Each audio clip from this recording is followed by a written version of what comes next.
gravação. Boa noite. Tirar esse negócio aqui do WhatsApp. Estão vendo a tela aí, né? Obviamente, né? Estamos sim. Lembrando que nenhum material está autorizado a divulgação, né? Botar em passeio direto, essas coisas. O material está lá no Classroom. Espero que todos tenham se cadastrado lá. Ontem foi importante para os processos 2, porque na última hora ali o Teams não estava funcionando. Ontem eu mandei um aviso pelo Classroom dizendo que as aulas de ontem estavam suspensas. Então, se acontecesse isso, eu ia usar o mesma ferramenta aí. Então é importante que todo... E o material todo está lá também, né? Uma matéria de prova, está tudo lá. E as aulas estão gravadas lá no YouTube. Todas, inclusive essa daqui, está tudo gravado lá. Sempre deixo a aula gravada aí durante o semestre todo.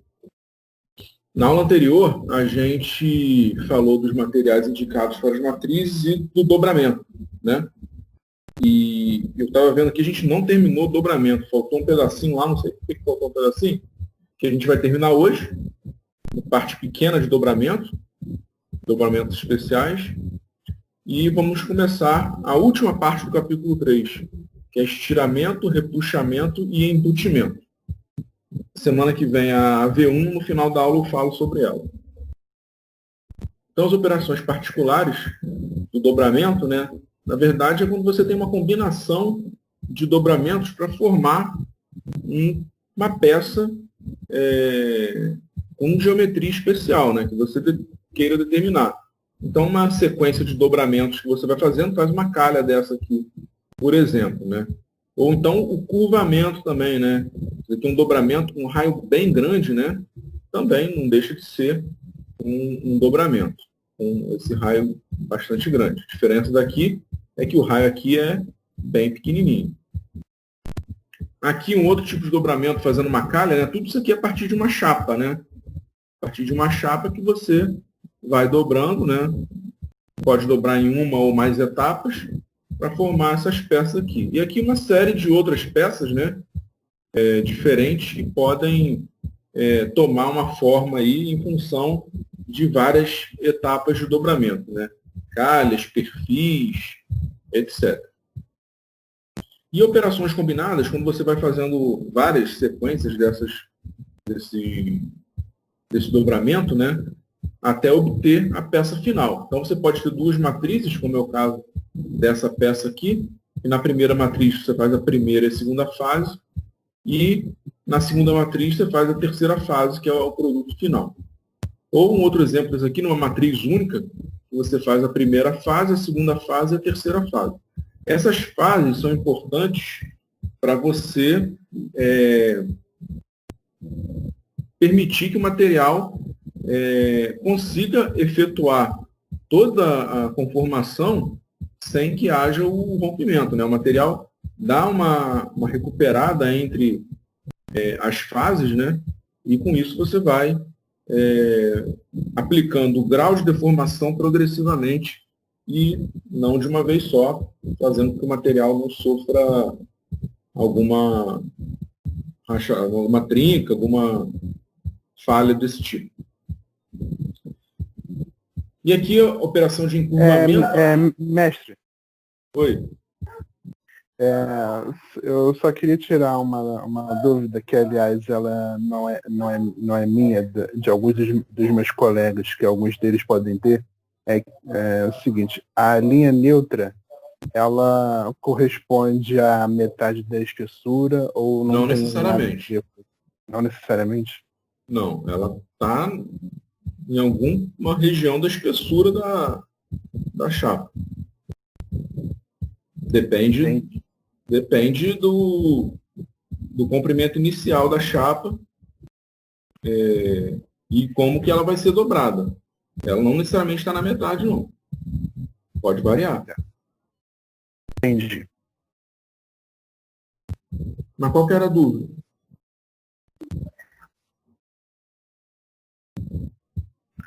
Não, a dúvida foi só essa mesmo, mas pode prosseguir. Tá bom. Aliás, ela não é nem a minha, é de algum. É que eu tava com alguns colegas meus resolvendo aquele exercício que o senhor mandou, e a gente estava assim, indagando a respeito. Daí Entendi. surgiu a necessidade de eu levantar essa dúvida, entendeu? Entendi. A dúvida do coleguinha, então. Então, eu só queria confirmar, mas Beleza. A posição da linha neutra vai depender da geometria da peça dobrada e do comprimento da peça quantificada. Que aí vai implicar em maior ou menor esforço de tração ou compressão, né? Você vai ter mais esforço de tração acima da linha neutra ou mais esforço de compressão abaixo da linha neutra. Acima e abaixo eu falo mais próximo ou mais afastado do raio de dobramento. Oi. A linha neutra seria a mesma que a gente calcula em Resmate 2, se eu não me engano, na geometria da peça? É essa linha neutra aí mesmo. A partir da linha neutra que você vai calcular as tensões, né? Compressão ou tração de uma viga engastada, por exemplo. Entendi. É ela mesmo. Então... entendi. Segue o mesmo princípio lá de Resmate, então, né, mestre? Isso aí. Então, no encurvamento, né, tem os mesmos princípios, né? Então, você tem aqui de uma chapa a matriz, né, que é uma peça circular, né, e você vai enrolando, né, a chapa, curvando, né, melhor dizendo, a chapa nessa matriz até fazer um tubo, né, por exemplo. E com isso a gente finaliza a parte 2 do capítulo 3 e começa a parte 3 do capítulo 3, que começa com estiramento. É a primeira operação a ser tratada nessa parte, né? Então, é uma operação que consiste na aplicação de forças de tração, de modo a esticar o material sobre uma ferramenta ou bloco, que é a matriz. Nesse processo, o gradiente de tensões é pequeno, que garante a quase total eliminação do efeito mola. Então, aqui, você tem, como eu tinha falado, né, você sempre vai ter o efeito mola, mas aqui você, em função desse gradiente de tensões pequeno, você acaba reduzindo bastante esse efeito mola. O Jorge quer perguntar alguma coisa? Levantou a mãozinha aí?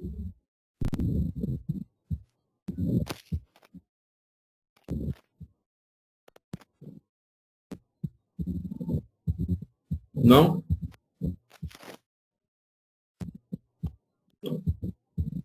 Sem querer. Como predominam tensões trativas, grandes deformações de estiramento podem ser aplicadas apenas em materiais muito dúcteis. Para esses materiais, almejam-se altos valores de coeficiente de encurvamento. Então, aqui um exemplo na figurinha de estiramento, né? Você tem a matriz e aqui a chapa sendo estirada, tem uma figura melhor daqui a pouquinho. O ferramental, né, que a gente tem, né, é basicamente um pistão hidráulico, usualmente vertical, que movimenta punção, e duas garras que prendem as extremidades da chapa. Na operação não existe uma matriz fêmea, e as garras podem ser móveis, permitindo que a força de tração esteja sempre em linha com as bordas da chapa, que é o que acontece aqui, ó. Essa figurinha aqui. E é sempre interessante, né, que essa garra aqui seja móvel, porque se não for móvel, quando você começa a empurrar a chapa, se isso aqui fosse, se essa garra ficasse na horizontal, você ia ter aqui um engastamento, e os esforços trativos que são predominantes e desejados no estiramento, eles não iam ficar só com essa solicitação na chapa. Você ia ter também um momento fletor na chapa aí que não é desejado, né? Então, para que você tenha aquele gradiente de tensões em toda a chapa, você precisa manter somente esforços trativos, né? Então, garras fixas devem ser usadas somente para a conformação de peças com grande raio de curvatura, evitando com isso o risco de ruptura na chapa de região de garra. senão vai romper. Não tem como fazer isso daqui sem mover, né, dependendo da chapa, sem mover a garra e permitir somente esforços trativos. Aqui tem uma figura verídica, né, uma empresa, né? Essa foto é muito maneira, eu acho que essa foto sempre parece um Transformer, né? Parece um negócio que vai sair daqui, um Bumblebee, sei lá. E aí mostra aqui exatamente o pistão, aqui a matriz, a chapa que está aqui, ó. Isso aqui é um ser humano que está aqui em cima. Aqui um outro ser humano que está aqui, um terráqueo normal. Esse aqui provavelmente é o dono da empresa, que está de camiseta, de bermuda, né? Uma empresa tão maneira, né? Com faixa de segurança aqui, as cores bem pintadinho, tudo bem interessante, um maquinário bastante robusto, né? Mas o cara vai e joga a credibilidade da empresa por água abaixo, né? Mas essa aqui é uma máquina de estiramento real, onde a chapa está aqui e a garra aqui, ó, nesse ponto que eu estou mostrando aqui e nesse ponto que eu estou mostrando aqui, são pontos de rotação, né? Que a garra vai girando em torno desses eixos aqui, exatamente para que aqui esteja sempre alinhado com a chapa, aplicando esses esforços trativos que são que devem ser predominantes na chapa, né? Então isso aqui vai subindo, aqui está o pistão hidráulico, tá vendo? Isso aqui, ó, é a haste do pistão que vai subindo, empurrando a matriz, e aí a chapa vai sendo esticada em todas as direções. A estricção no estiramento. Então, o limite de conformação do estiramento pode ser estabelecido pelo fenômeno de estricção. A estricção é a redução das dimensões da seção transversal provocada pelas cargas de tração no processo. No estiramento, deve ser evitada a estricção localizada, comumente conhecida por empescoçamento.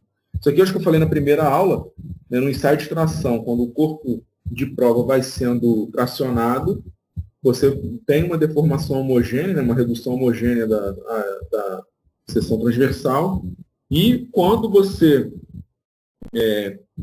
passa do limite de estricção do material, aí você começa a ter um empescoçamento, que é uma região do corpo de prova, né, que vai ter uma deformação heterogênea, e aí aquela região ali é a região que vai partir certamente. A mesma coisa aqui no estiramento, só que em vez de ser unidimensional, é bidimensional, é numa chapa e não só num corpo de prova que a gente está considerando.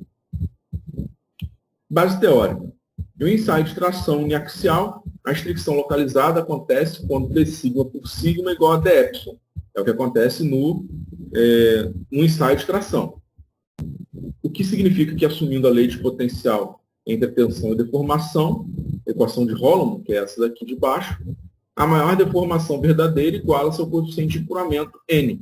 Então, você tem essa equação aqui, que vocês devem conhecer bastante, essa equação de Holomon aqui, quando o N é igual a 1. E quando o N é igual a 1, você tem que o sigma é igual ao K epsilon.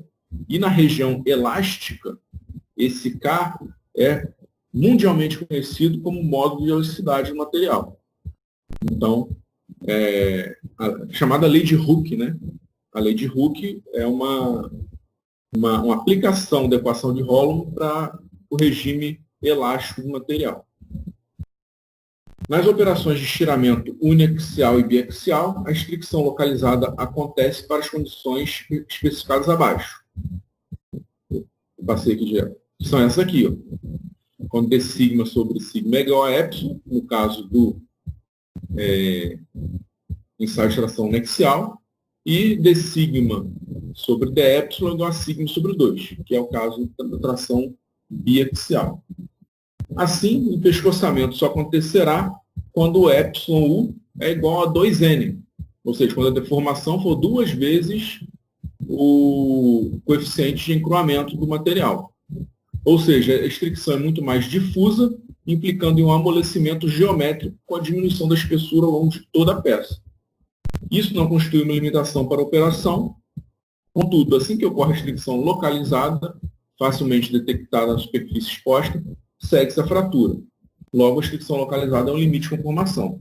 Então, a estricção ela vai ser algum ponto da chapa que vai ocorrer essa redução da espessura maior do que o restante da chapa, e certamente, assim como no ensaio de tração, que tem a ruptura naquele ponto de empescoçamento, aqui também no estiramento, aonde tiver esse ponto de fricção, vai ser aonde vai ocorrer a falha da chapa. E aí já era, né? Aí é não conformidade. É comum haver gradiente de deformação em operações de estiramento, e a região que se deforma mais se torna mais encruada e a deformação é transferida para o elemento do volume vizinho. Então, eu tenho uma chapa, imagina uma chapa homogênea. Né?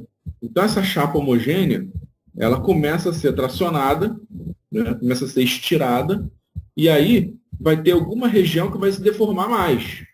Alguma região que vai se deformar mais, e quando você tem a deformação plástica, você tem o encruamento. Quando você tem o encruamento, você tem o aumento de resistência do material. Só que isso vai acontecer numa região que se deforma, e a chapa não se deforma toda de uma vez só. Né?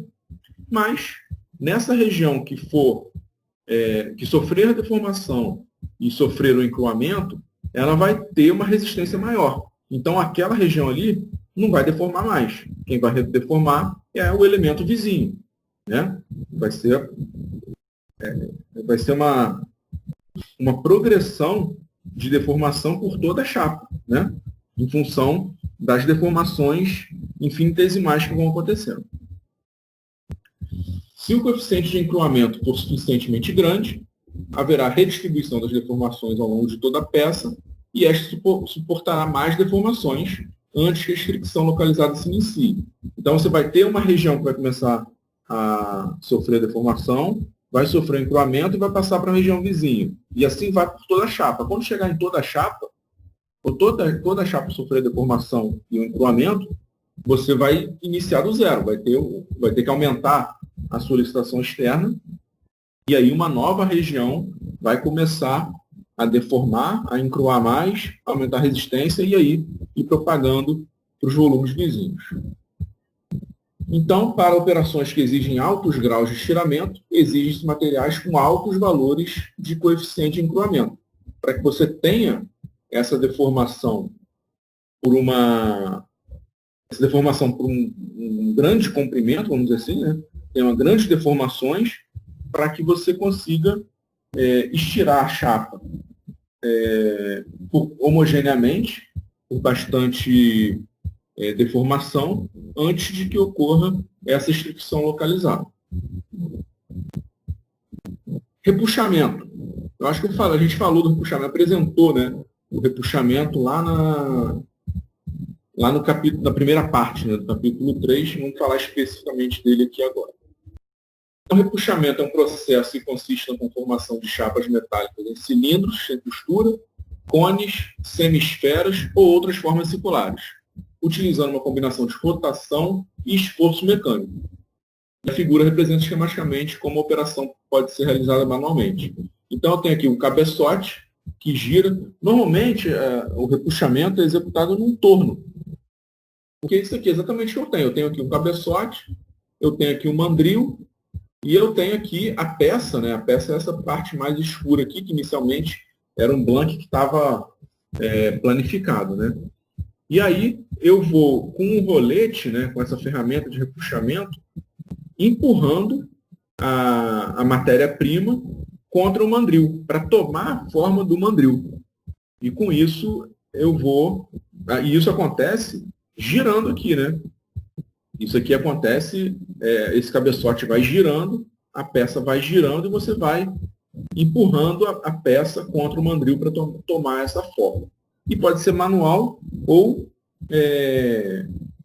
automatizado, né? Como uma CNC. Pode ter essa ferramenta de repuxamento aqui, presa numa CNC e executando esse esforço, né? O processo geralmente é levado a efeito em torno, né, cujo cabeçote se prende a uma placa circular do metal a ser repuxado, ao mesmo tempo que a ferramenta é forçada de encontro à placa. Utiliza-se geralmente o mandril, como a figura mostra, de forma pré-estabelecida. Formas mais simples podem ser obtidas sem mandril, depende da habilidade do operador.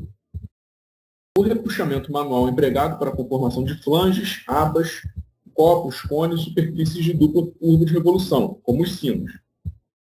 Qualquer metal dútil que possa ser conformado a frio por outro processo, preste igualmente para ser repuxado. Então você tem essas formas, gente, de revolução em função da rotação que a peça vai sofrendo durante a deformação. O processo pode ser ainda... Que susto que eu levei, meu? Desculpa, tá alto? Tá alto? Não, tá alto, tava alto pra caramba. Desculpa. Enfim, a peça ela vai girando junto com o mandril. O mandril, que vai... E isso daí é feito para que cada seção seja uniforme. Tipo, vamos ver um videozinho aqui. Um videozinho vai... Depois do vídeo você pergunta se você ficar com dúvida. Vai visualizar bem. Tá bom? Então, antes do vídeo tem aqui. O processo pode ser mecanizado com o emprego de equipamento especialmente construído, permitindo a conformação de uma grande variedade de objetos, desde pequenas ferragens até grandes componentes para aplicações mais sofisticadas, como o setor aeroespacial. Quando você coloca aqui a aplicação aeroespacial, você agrega um valor aí, né? Pode ser um parafuso, mas se for para a indústria aeroespacial, o controle de qualidade é muito maior. O Jorge Luiz Blas aí pode confirmar isso. Com certeza o material não é qualquer um. Você tem uma rastreabilidade do material que vai ser empregado, né? Seja ele um parafuso ou a chapa qualquer que vai ser empregada na indústria aeroespacial.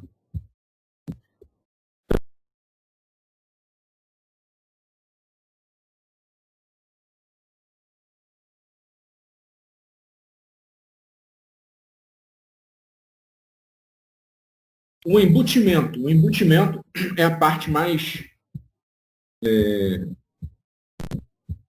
longa, mais extensa aqui do capítulo 3, né? Tem mais detalhamento, né?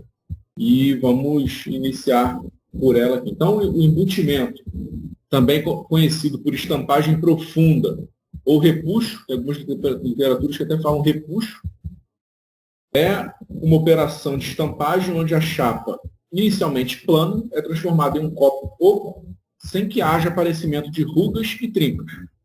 Se aparecer ruga ou trinca, é não conformidade. Né?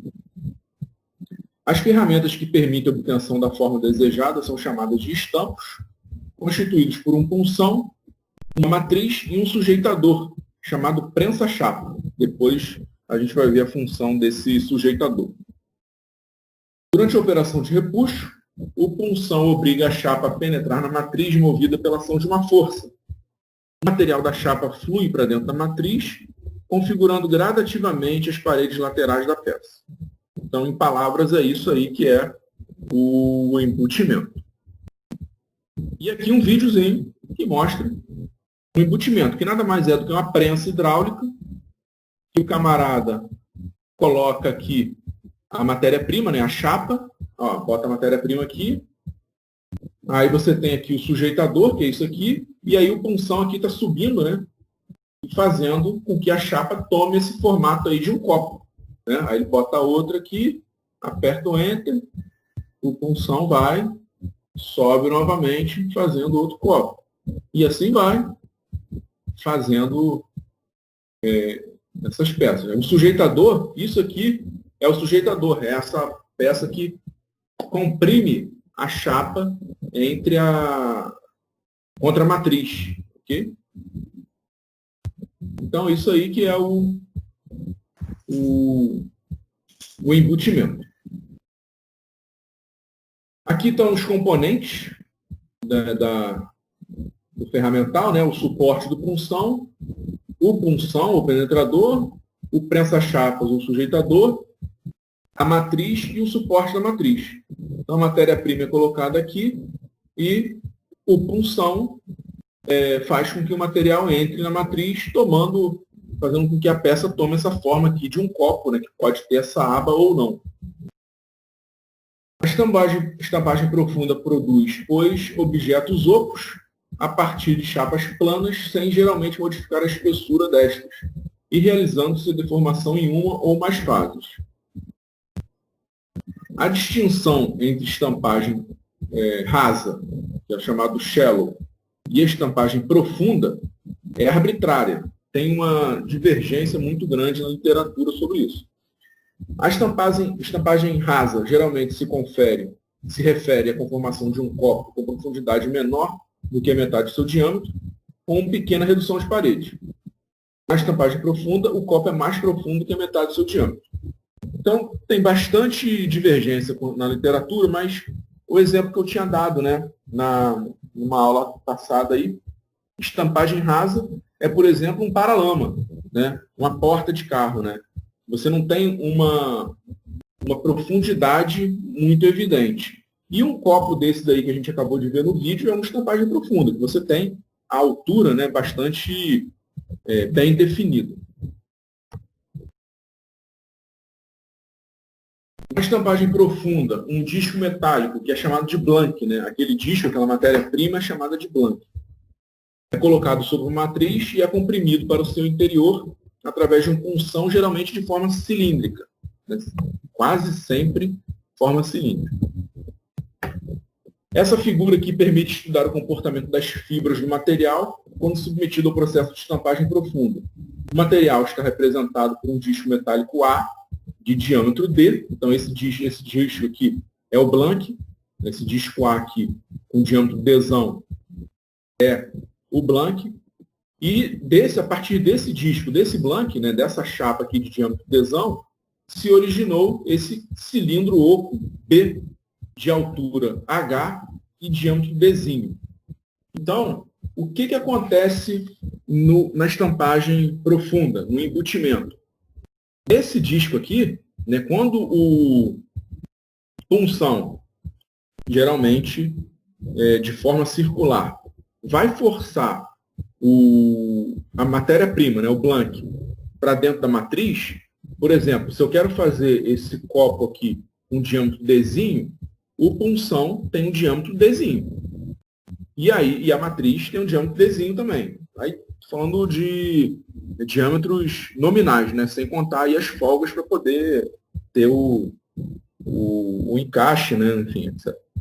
Então, o diâmetro do punção vai ter o mesmo diâmetro do copo. E esse diâmetro aqui, ele se mantém. Né? Esse diâmetro aqui, ele se mantém tanto no blank quanto no copo embutido. Agora, a altura, que seria, né, uma altura H0 no blank, né, se eu tenho esse diâmetro Dzinho aqui, o que sobra para mim de altura do copo, né, se esse diâmetro Dzinho se mantém no diâmetro do copo, o que sobra de altura, de largura aqui de parede para virar a altura do copo é o H0, que é diferente do H. Esse H0 aqui, que seria o H, é diferente. Não é. Por quê? Porque você tem uma deformação do material. Então, essa região aqui é quase trapezoidal, né? Essa área S0 aqui, né? É quase trapezoidal, ela vira uma área retangular, um delta. Então, você tem a deformação do material, né? Dessa região do material, essa chamada coroa circular, né? Que ela inicialmente tinha essa espessura aqui H0 e, em função da deformação, vai virar uma altura H do meu copo. Então, é essa região que sofre deformação. A espessura, a gente leu ali, praticamente a espessura não sofre variação e a espessura normalmente é muito pequena no embutimento, porque se fosse muito grande, essa espessura, o material não suportaria os esforços e acabaria rompendo, né? Mas a espessura é pequena para poder conseguir fazer a deformação, que é bastante severa nessa região.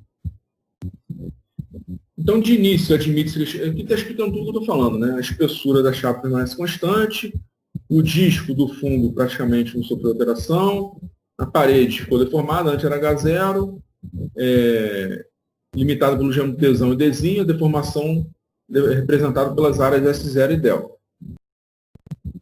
Então, é isso que eu acabei de explicar. Ao mesmo tempo que essa região passa da forma trapezoidal para a forma retangular, o elemento S0 dobra-se de 90 graus, resultando num cilindro de altura H maior do que a altura H0. Então você tem, em função desse dobramento da deformação, um H maior do que H0. Conclui-se que cada elemento estará solicitado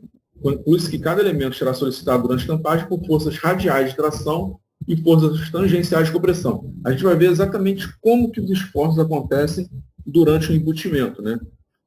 Em cada região da peça que está sendo, que está entrando, desse blank que está entrando na matriz. Então a gente vai ver que os esforços, eles variam do fundo do copo para a região aqui, limite entre o fundo do copo e a parede, né? Essa região aqui.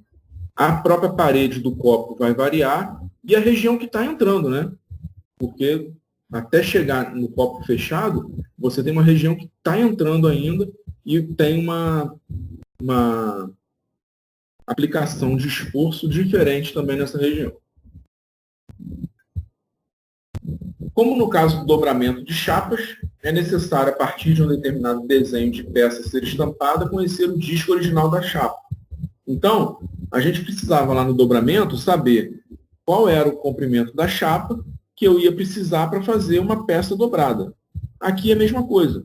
Eu preciso saber qual é o diâmetro Dzão que eu preciso para fazer um copo com diâmetro Dzinho e altura H.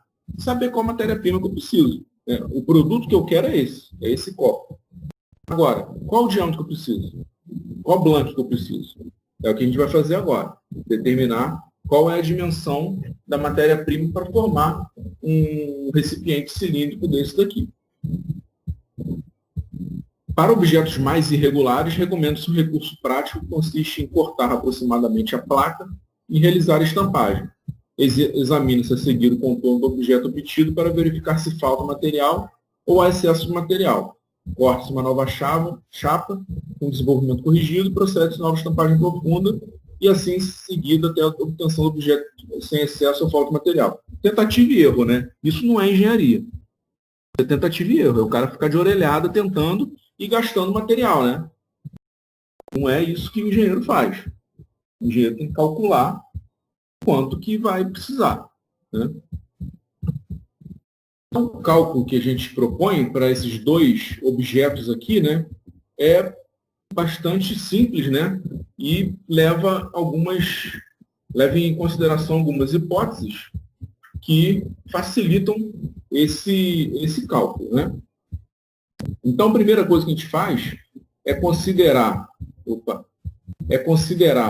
que a área da superfície do disco desenvolvido, a área desse disco aqui, né, esse Dzão, vai ser igual à área desse copo aqui. Por que a gente fala área, quando o correto deveria ser volume?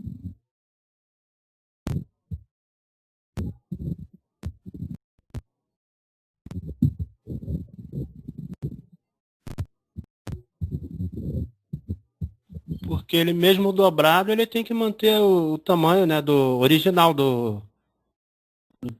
da circunferência. E também porque não é necessário as 3 dimensões para obter o produto, são necessárias apenas 2. Porque a espessura é muito pequena. E praticamente não varia. Certo? Tem a ver com o que vocês falaram aí. Então, Entendi. o que eu vou fazer é pegar essa área aqui, desse disco Dzão, e a área do copo com disco Dzinho e altura H. Então, o que eu faço aqui? Ó, eu pego aqui essa superfície do disco desenvolvido, né, de diâmetro Dzão, que é πd ao quadrado por 4, vulgo πr ao quadrado sobre 2, e πr ao quadrado só, né? E igualo a área da superfície externa do cilindro, que é a área da base, pi d ao quadrado por 4, dzinho, né? Pi dzinho ao quadrado por 4, essa área aqui, vezes mais essa área da parede aqui, ó, Essa área da lateral aqui. Essa área da lateral aqui, ela é o 2πr, que é o comprimento, o perímetro, né, desse disco, vezes a altura. Né? É como se eu pegasse essa altura Hzinho aqui, né, dessa região aqui, e planificasse ela, e ela teria um comprimento 2πr, é igual a πd, Dzinho, né? Então, πdzinho vezes h. Então, essa é a área da superfície desse copo cilíndrico aqui. E eu igualo essas duas áreas. Eu estou falando que a área do copo cilíndrico é igual à altura, à área do disco desenvolvido. Então, eu igualo essas duas áreas, vou ter essa igualdade aqui. πdzão ao quadrado por 4 é igual a πdzinho ao quadrado por 4 mais πdh. E aí, eu multiplico, eu corto o π aqui, né? Tem π em todo lugar, eu corto o π em todo lugar, fico com essa fórmula aqui, e eu multiplico o dh aqui por 4 e divido por 4, para tirar o 4 denominador de todo mundo. Né? Aí vai ficar, repetindo aqui, vai ficar dessa forma. dzão ao quadrado é igual a dzinho ao quadrado mais 4dh. E aí eu boto a raiz aqui. Né? Obviamente a raiz só pode ser positiva, né? Não pode, porque não tem diâmetro negativo ainda, né? E admitindo que a altura do copo seja 2 vezes o diâmetro, eu vou ter essa relação aqui, que o diâmetro do disco desenvolvido vai ser o diâmetro do copo mais a altura, que é igual a 3 vezes o diâmetro. Então, essa é a forma de eu chegar a partir de um disco, de um copo que eu tenha cilíndrico com diâmetro Dzinho de base e altura Hzinho, eu calculo o diâmetro do blank que eu preciso para poder formar esse copo. Ok? Então, repetindo aqui, né, admitindo H igual a 2D, a altura do copo igual a 2 vezes o diâmetro, eu vou ter que o diâmetro do blank é igual ao diâmetro do copo mais a altura, que é 3D. Então, se o diâmetro do disco desenvolvido de um copo, ou cuja altura seja o dobro do diâmetro, é igual ao diâmetro médio mais a altura do cilindro resultante. Então, essa regra funciona para esse caso, ok? Um exemplo aqui. Qual o diâmetro do disco desenvolvido para formar um copo de diâmetro de 10 centímetros e altura de 20 centímetros?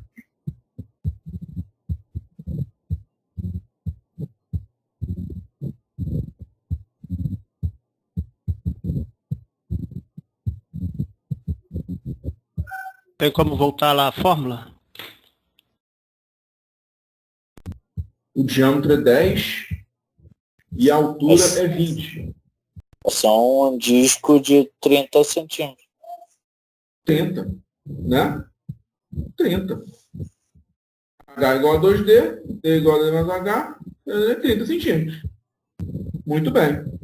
Né?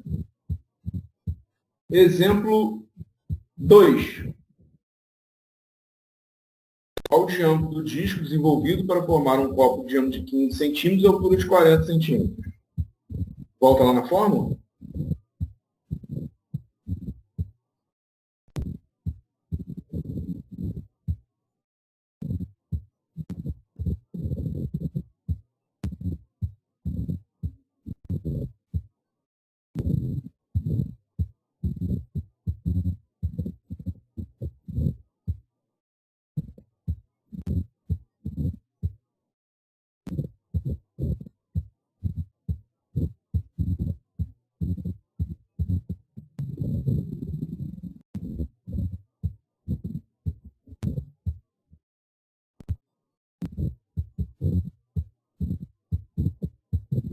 E aí?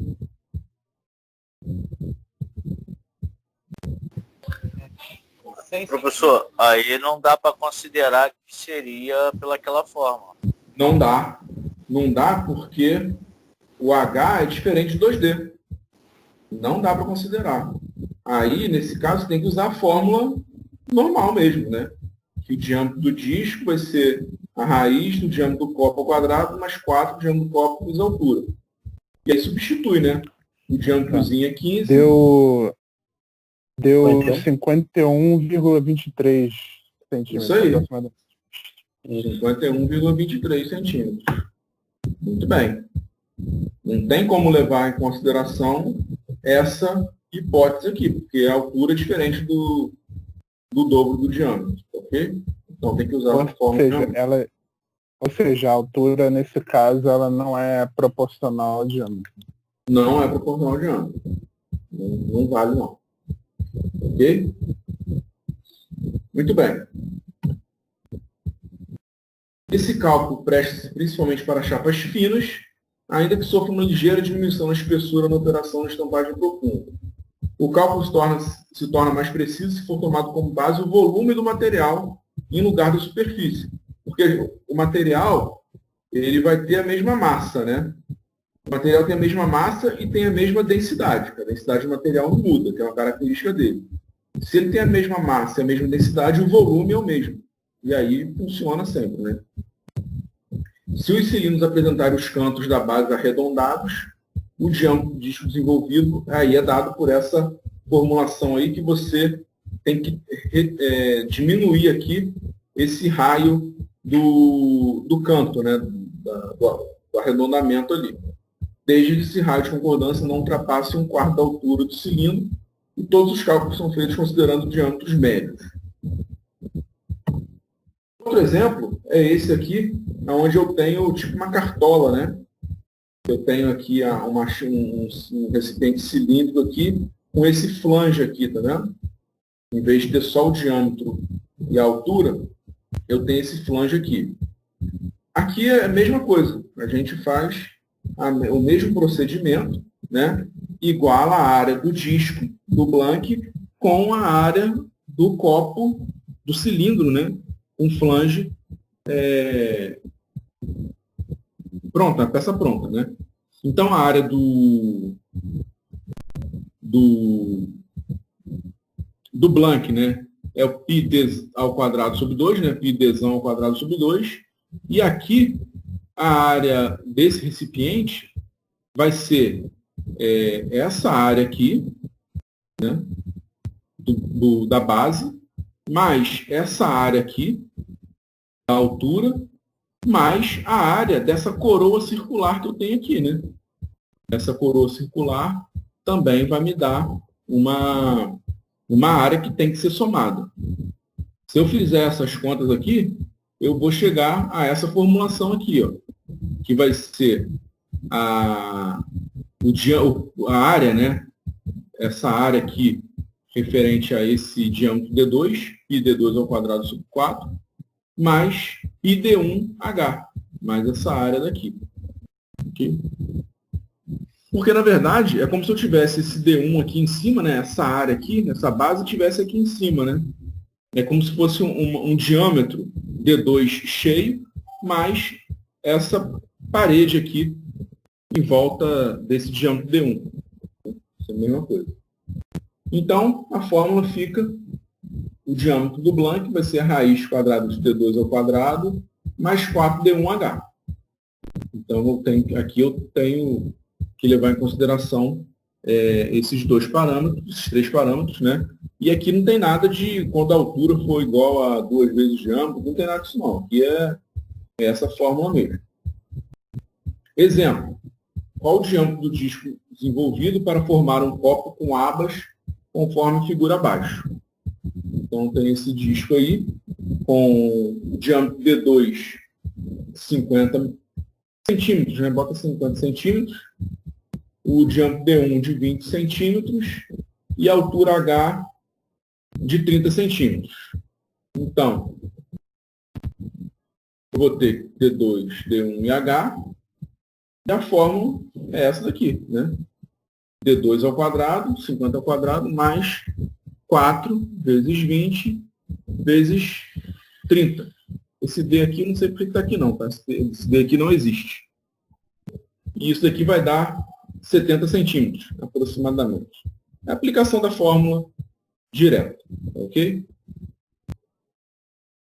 Então são esses dois tipos, né, de revolução de copos, né, que a gente apresenta aqui, e levando em consideração a espessura ser muito pequena, e com isso ela praticamente não varia. Né? Então, por isso a gente pode fazer essa igualdade de áreas, que é o princípio adotado aqui, ok? Bom, vamos fazer agora aí o nosso quiz, né? Pedro quer falar alguma coisa? Jorge Luiz quer falar alguma coisa? Quero sim, professor. Queria só entender na questão daquele copo onde entrou o "-R", qual seria a finalidade dele? Eu não entendi ali 1/4 da altura, o raio vai ser 1/4 da altura H? Pô, deixa eu voltar lá, cara. Vou pegar para voltar lá rapidinho. Tranquilo.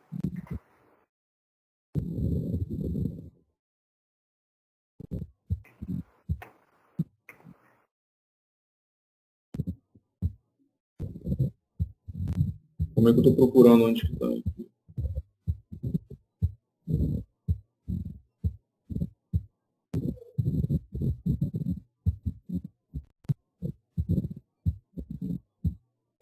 Achei.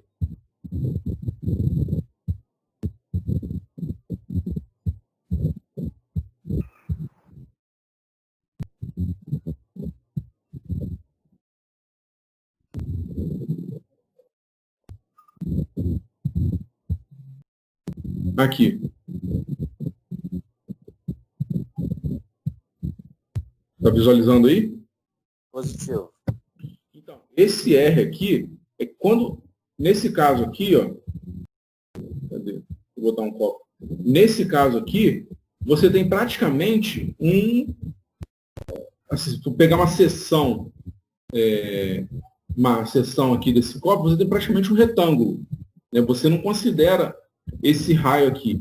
Então, aquele R lá, você vai estar tirando exatamente essa área aqui, quando ela é significativa, que aí você reduz essa área aqui, que em vez de ser essa quina, vamos dizer assim, como é considerada, em função da espessura ser pequena, você tem esse raio aqui fazendo um abaulamento e essa área que é diminuída essa área que é diminuída colocando esse R aqui, entendeu?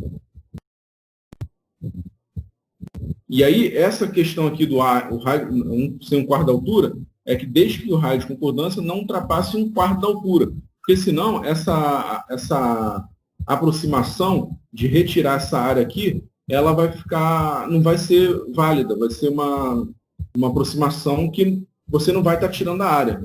Não vai conseguir igualar as áreas por conta da aproximação que está sendo feita. Tá, no caso ali, se eu tiver um raio de curvatura que ele tivesse para menor altura que 1/4 da altura. Se ele tivesse um raio de 5 centímetros, atingiria 1/4 da altura naquele exemplo de 20. Aí funciona. Aí você consegue aproximar essa área com essa fórmula. Aí eu não precisaria considerar o "-R. A partir dessa altura, caso se fosse um raio de 6, 7, eu teria que usar essa fórmula para aumentar o tamanho do blank. Não. Não é isso não. Essa fórmula aqui é para quando você tem um raio, e esse raio é até 1/4 da altura. Por exemplo, no caso, a altura é 20. Quando o raio é até 5, essa fórmula vale. Se o raio for 6, 7, aí essa fórmula já não vale mais. Tá, entendi. Tá bom? Ok, beleza. Falou. Bom, passando aqui para o nosso Vevox, que eu aprendi. Oi? Só uma pergunta. Eu não sei se o senhor já chegou a comentar isso em alguma aula, mas, por exemplo, nesse processo de embutimento, o senhor falou que a redução da espessura da chapa é muito pequena, né? Sim. Mas assim, não tem nenhuma chance de encruar os grãos ou ter uma concentração de tensão? Tem, com certeza tem. E aí, minha pergunta é necessário fazer algum tratamento térmico depois que é realizado esses processos de fabricação ou estão prontos para o uso? Dependendo, isso a gente vai ver na próxima aula. Dependendo do grau de deformação que você queira, ou seja, se você quer partir de um blank e chegar você tem um limite de qual é o copo que você vai conseguir fazer a partir de um determinado blank. Você não consegue. Isso aí vai ser o limite de conformação, que a partir. Se você quiser um diâmetro menor do que o limite de conformação, aí você tem que fazer um recozimento para poder fazer várias etapas, né? Para poder fazer essa deformação. Entendeu? Beleza, entendi. Então depende do diâmetro do copo. Depende do diâmetro do copo que você quer. Você quer partir de um diâmetro D para um diâmetro Dzão para um diâmetro Dzinho. Tá. E dependendo do diâmetro Dzinho, você não consegue de uma vez só. Beleza. Tudo bem, obrigado. Nada. Aqui uma pergunta sobre o estiramento. O estiramento é uma das etapas de operações complexas de estampagem de chapas finas. Na conformação de peças como par de automóveis ou eletrodomésticos, é comum haver componentes de estiramento. Os principais esforços de estiramento são forças compressivas, forças trativas, momentos fletores ou momentos torsores.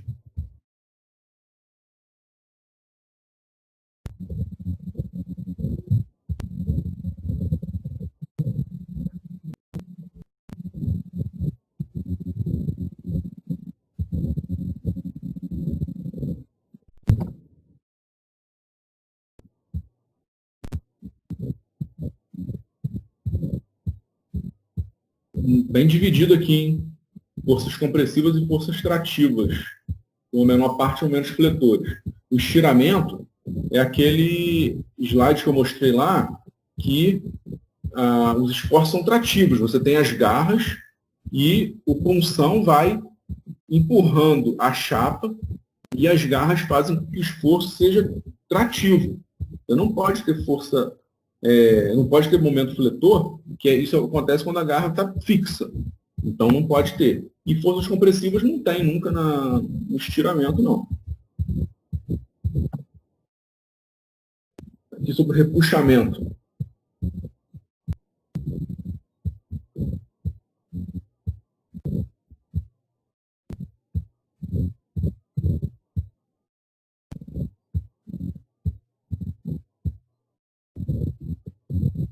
Repuxamento é um processo de conformação mecânica que consiste na conformação de chapas metálicas de diversas formas, exceto cilindros sem costura, cones, calhas e semisferos. Repuxamento que é aquele que a gente viu lá, né?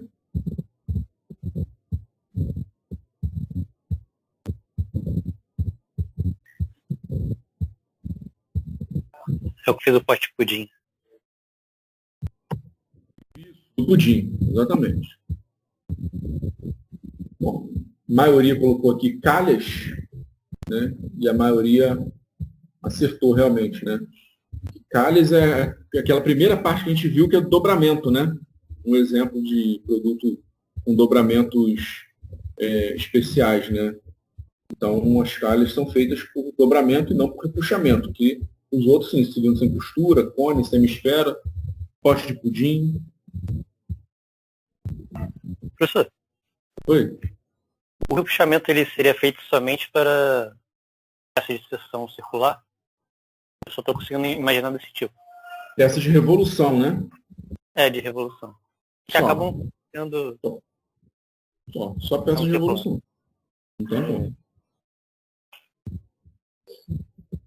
Embutimento ou repuxo é um processo de fabricação no qual uma chapa metálica adquire forma volumétrica. As ferramentas que executam esse trabalho são formadas basicamente por punção ou matriz. Os estampos de repuxo simples são pouco usados devido à formação de rugas nas bordas do produto durante a operação. Os estampos de recursos mais elaborados possuem um sujeitador, também conhecido como saída de ar, extrator, prensa-chapas, porta-punção, matriz.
Caramba, cara.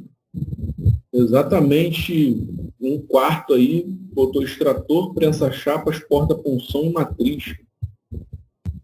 Vocês combinaram? Isso aí não é possível, cara. Combinaram. Isso aí vocês combinaram. Caramba, hein? Pô, qual a chance de acontecer isso daí, cara?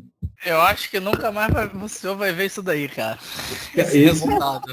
É muito sinistro, né? Exatamente. Sacanear a aula aí, professor. Vou até printar. Tira um print aí, professor, que você não vai ver isso de novo, não. Não, esse eu vou printei aqui, esse aí acabou, cara. Bom, mas o sujeitador que ele está falando aqui, né, é o chamado prensa-chapas, que eu falei aí, que a gente vai ver na próxima aula a função dele, né, mas adiantando, a função dele é evitar que a peça, está falando aqui, né, evitar a formação de rugas, né, você tem esse esforço aí que você coloca na chapa e com isso você reduz a formação de rugas no material que está sendo formado. Você aumenta o esforço, né, porque aumenta o atrito, mas não tem uma não conformidade na peça, né.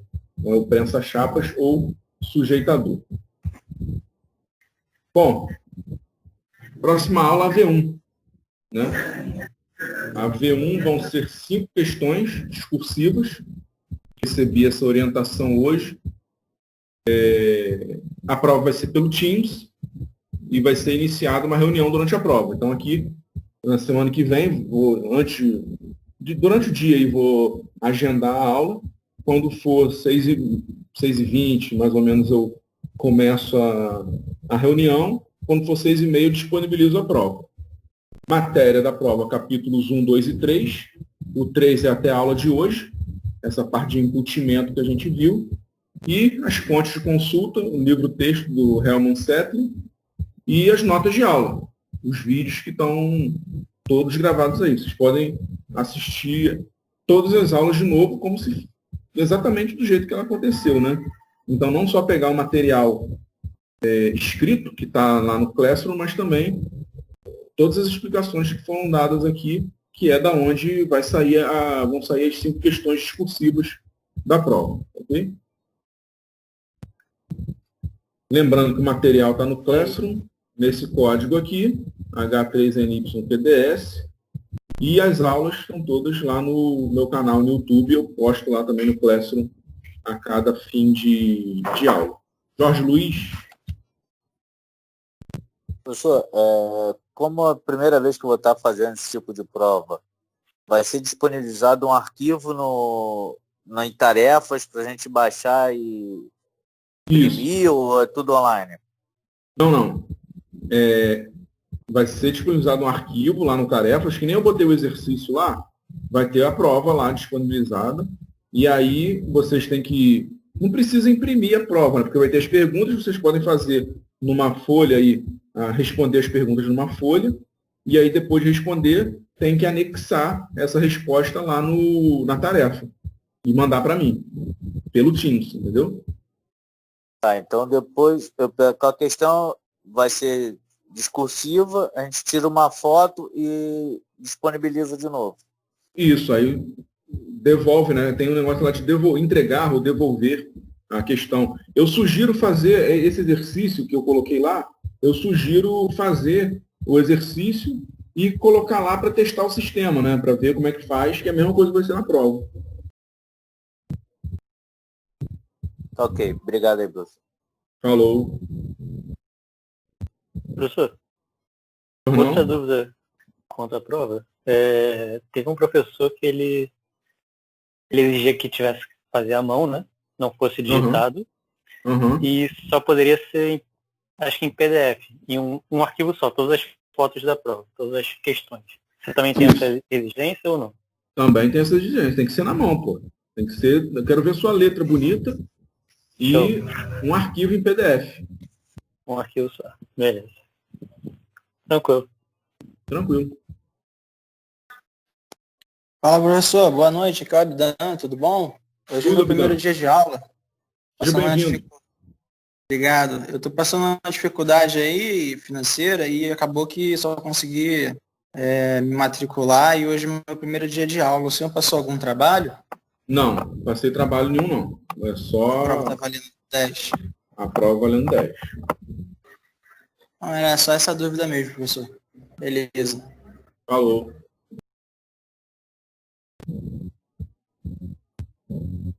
Desculpa, o senhor já fez a chamada? Não preciso fazer não, que eu pego aqui no sistema quem entrou, quem saiu. Beleza.